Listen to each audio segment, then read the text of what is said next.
Welcome to the Badass Direct Sales Mastery Podcast with your direct sales dom, Jennie Bellinger. Badass Direct Sales Mastery is a podcast for rock star direct sales moms who are determined to make their business kick ass. Jennie will share her knowledge of effective sales and recruiting techniques, tips to get what you want from your business, and will interview direct sales professionals and leaders from various companies. The interviews will give insight to how these rock stars got to where they are and where they plan to grow in the future. And now, the direct sales dom, Jennie Bellinger. Hello, everybody, and welcome back to another episode of the Badass Direct Sales Mastery Podcast. It's Jennie Bellinger, your direct sales dom, and I am here with another Rodan and Fields leader. Now, Jill Ludington has been with Rodan and Fields for 4 years. She has achieved level 5 circle, which for those of you who are in Rodan and Fields, you know that's really a big deal, especially to do so in less than 4 years. That's huge. And so Jill is joining us from Texas. And here's a little bit about her. She is passionate about helping others feel confident and loved in their own skin. She helps others just be you through empowering with an education and knowledge in theater, open and affirming the LGBT plus community, and skincare. Her mission is to make a difference in and beyond the walls of her own home with love, which, that gives me goosebumps, Jill. Welcome to the show. Thanks, Jennie, for having me. Oh, I'm so glad that you're here. So tell us a little bit, because I know you and I talked a few weeks ago, and you told me your story getting into Rodan and Fields, and I have to say it is a fairly unique story. So tell us, how did you begin with Rodan and Fields? Sure. My background is education. I'm an educator by trade, and I am still a part-time educator at the university here locally because I love education. I've never done any type of direct selling before, and honestly, didn't even have a social media account of any sort prior to working this business. So Rodan and Fields just came, honestly, just kind of fell in my lap. And it was all about my son. Honestly, we had struggled with teenage acne with him for several years. We had tried over-the-counter products. We had gone to a dermatologist to seek professional help. And we were prescribed an antibiotic and a steroid cream. And those issues did get better. But then they would go back and we'd be right back into the same cycle of the acne. And they would change that dosage. It would get better for a little bit. And then we'd be right back to where we were. So we were at a point with the dermatologist that they were telling us that he was going to need to get on Accutane. And both my older brothers, I'm a baby, I'm the baby of the family, and my older brothers had both used Accutane back in the 80s. I really remembered everything that they went through using that medication, and I just did not have a good feeling about it. So I was going to exhaust everything I possibly could as a mom.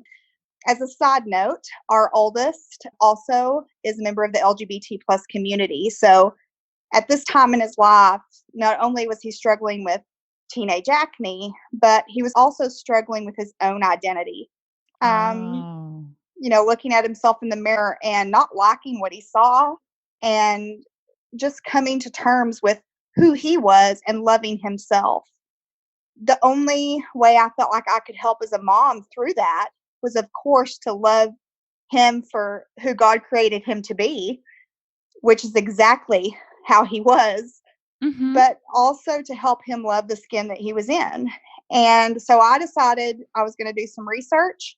I stumbled upon Rodan and Fields, and I had a cousin that was a consultant with Rodan and Fields. She was a retired CPA, and she was going to start us off being customers, and that was a 60-day money-back guarantee. So for someone like me who is very conscientious about money that I spend, that was the real clincher for me, because I'd never gotten money back from dermatologist prescriptions or the multitude of things we had tried over the counter. So I felt like this was worth taking one more risk on.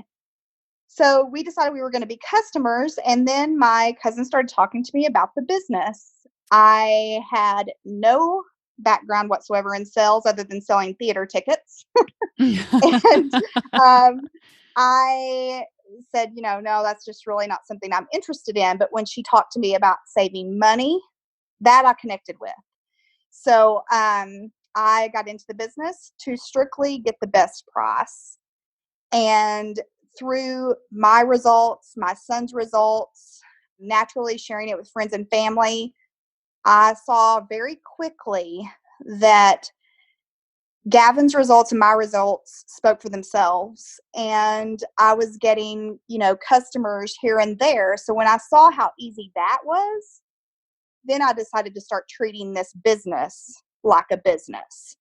And I got myself into gear, gave myself 6 months to, kick some butt. And after that time, I had replaced my teaching income. So, through that whole 6 months is when I really knew how powerful Rodan and Fields could be for me, for my family, and for what my ultimate goal was, which was still making a difference beyond and within the walls of my home.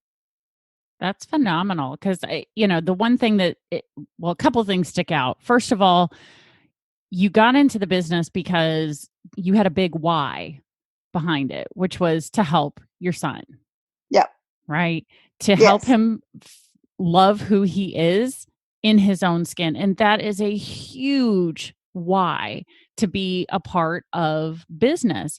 But then the second thing that jumps out at me was the fact that as you were going along, all of a sudden you realized, oh, this is really a business. And then you started treating it like a business. And when you started doing that, things started happening and you were able to replace your income, which, that's probably the number one thing I hear from people who want to work with me is, I want to replace my income. How do I do it? Yeah. Right. So as you were going along, because obviously in 4 years of business, it's not going to be all smooth sailing, right? So in these 4 years, what would you say? Now, for those who are listening right now, we're recording this in the middle of quarantine from the COVID situation. And so we're going to say pre-COVID, what was your biggest obstacle? We want to put this in a little bit of context so that way people who are listening, because obviously we haven't solved this one yet, but what was your biggest obstacle and how did you overcome it before? Great question. I think a consultant, as a Rodan and Fields independent skincare consultant, serving customers was really where I found the most success early on. And it was just shocking to me that the people that ended up being my customers weren't always best friends of mine. They were people I had not spoken to in years or complete strangers. And so I think it was hard for me to accept the fact that the people that I felt like were my quote unquote go-to dirt market per se, that they would buy dirt from me, were not supporting me in the beginning. Mm-hmm. So that was a hard pill to swallow. And I think as a leader, once I, built a team, the hardest thing for me to learn was that I couldn't do this business for my team.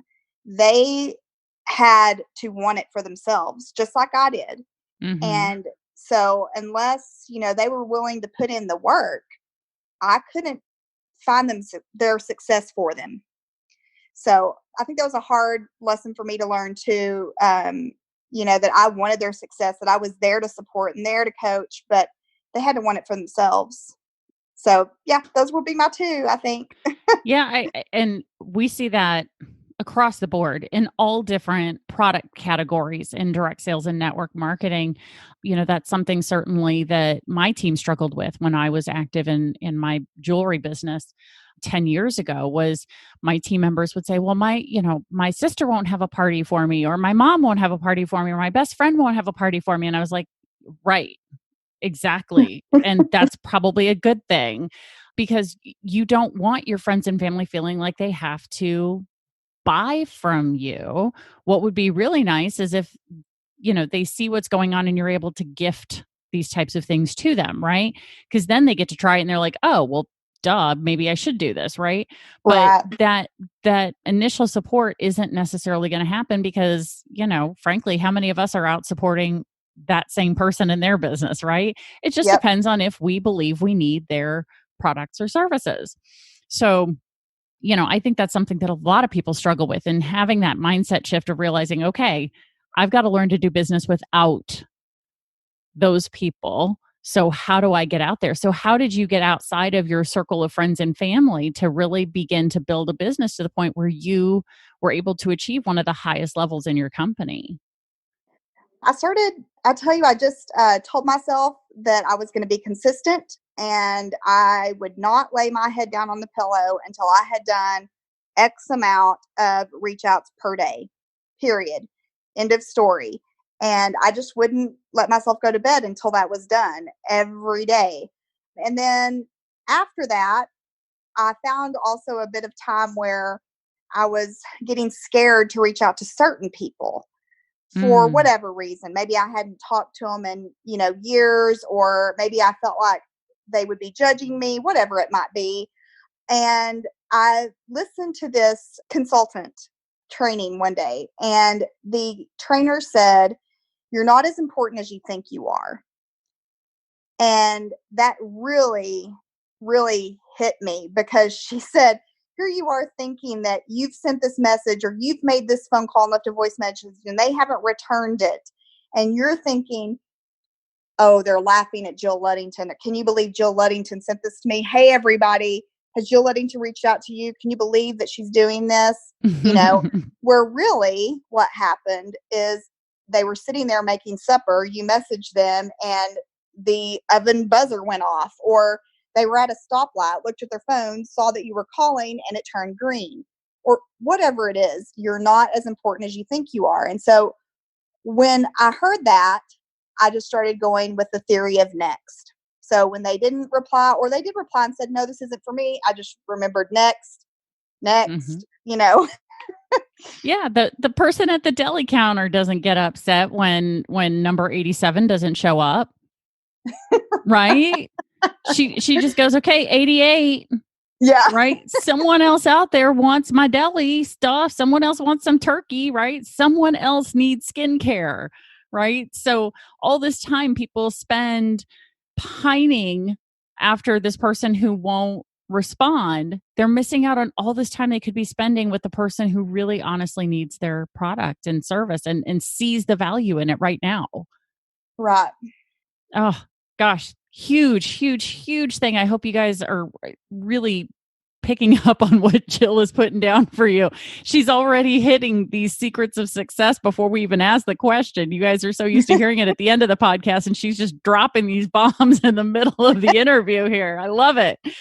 So Jill, as you've been going along and doing your business now, let's go ahead and address the COVID issue a little bit, because we definitely don't want to be tone deaf to what's going on, and certainly we understand that we're all encountering this in a different way. So how would you say that this is impacting your business now, and how are you handling the change, the shift?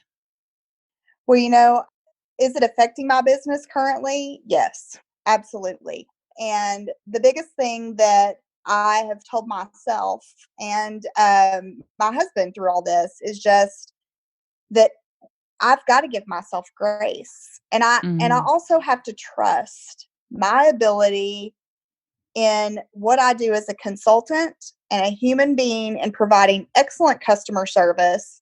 And again, going back to my why, which is helping people within and beyond the walls of my home. And as long as I am staying true to that objective and staying true to me, I know that this is all going to and come back to me, whether it's monetarily or not.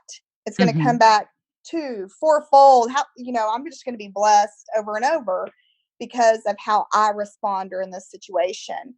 And so for me, I am focusing on service more than I ever have. And I pretty much pride myself on customer service. So I'm serving in a different way. I am reaching out to people and asking, how they are. I am not pushing sales whatsoever. I'm asking how they are.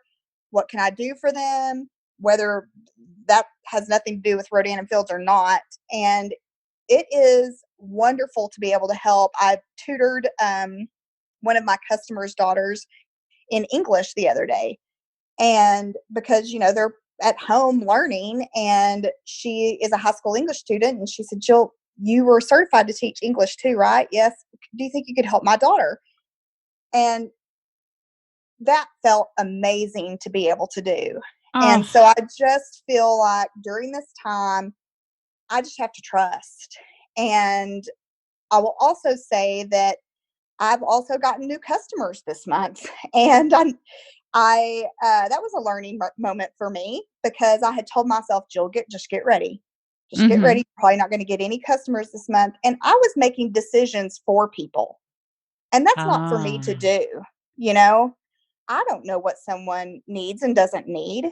And so 2 customers happened that I wasn't planning on. I mean, I had not reached out to them about Rodan and Fields in forever. And just because I was touching base with them and they know that I run this business, they found themselves in need and were ready to start. The time was right for them. And so that was a learning moment for me, for sure, is that just because all this is going on, that does not mean that someone doesn't need my help with skincare. Yeah, absolutely. Because, people, interestingly enough, I think a lot more people are actually taking better care of their skin now than they were before, because hey, we got a little more time on our hands, right? Yeah. We're not rushing through our skincare routine the way we maybe used to a few weeks ago. So I think that's a really cool thing to focus on, the customer service and the customer relationship building going through this process, because people are in many ways feeling very disconnected. And so to be able to reach out and continue to develop that relationship further, even if they're not going to place their order this month, you're still saying, hey, I'm here for you. What can I do? And I think that's so cool that you got to help tutor somebody. How much fun is that? I mean, yeah, it was awesome. That's such a neat thing that you're going to pull away from this, and she's going to remember that probably for a long time, that, oh my gosh, thank goodness Jill, helped me in that time. And so I think that will come back. Like you said, it may not be monetarily immediately, but at some point, what you put out there comes back. It's karma is a thing. Absolutely. So with all of this 4 years of experience, and certainly being at the level that you are with your business, I imagine that you would have a secret or secrets to success that you use to instill in your own team members. What are some of these secrets, or what is a secret, if you had to pick one or maybe 2, that you would share with someone on your team? I definitely say consistency. It's got to be number one. It is so important to stay consistent, just like with anything. If you want results on losing weight and being in shape, you have to stay consistent in your workouts. Everything takes consistency in life. And so that would definitely be my number one. I think my number 2 would be to stay connected and engaged with whatever type of training that is available, whether that is training that's offered on your team, where you're going to do some personal training through reading or, listening to your podcast, or maybe you have a private coaching group that you're going to. I mean, I am doing your personal coaching group now, but any of those type of activities that help with personal growth and staying connected with your business, I think are truly important, because, as an educator, I would do continuing education hours and stay up with my craft and learn all the newest technology to be offered, or learn the newest directing tips when I was doing theater. So why would this be any different? I just really think that continuing your education and growth is important in whatever you do. I think that's phenomenal. And I have to agree with that. really when I was running my business, I felt the same way. Every training that my upline offered, I was there. Like as long as I physically could be, I made sure that I was there, and that I also offered a ride to my team members to say, "Hey, do you want to go with me? I'm going to be driving anyway, so you may as well just ride with me." Mm-hmm. Right? And getting that information, because, sometimes that information that I learned made a difference in my business in the next month.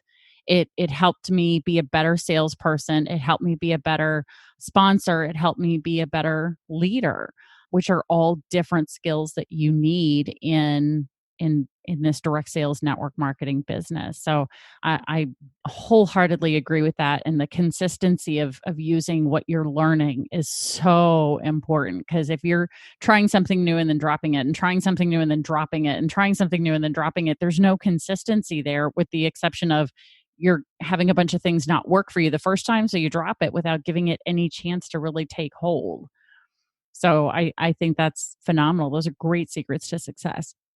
So, Jill, for people who want to reach out and learn more about you and your business, I think you and I had talked about this before we got on the interview, that you would prefer that they message you through Facebook. Is that right? Yes, I would love to have anybody just go and check out my Facebook page at Jill Ludington. It's just 1D, Ludington, and check me out on that page. Kind of see what I'm about. And if I seem like someone that you would be interested in visiting with, I would love to visit with you and see if Rodan and Fields might be a fit for you, and if I might be a fit for you as far as someone who could help you and take care of you.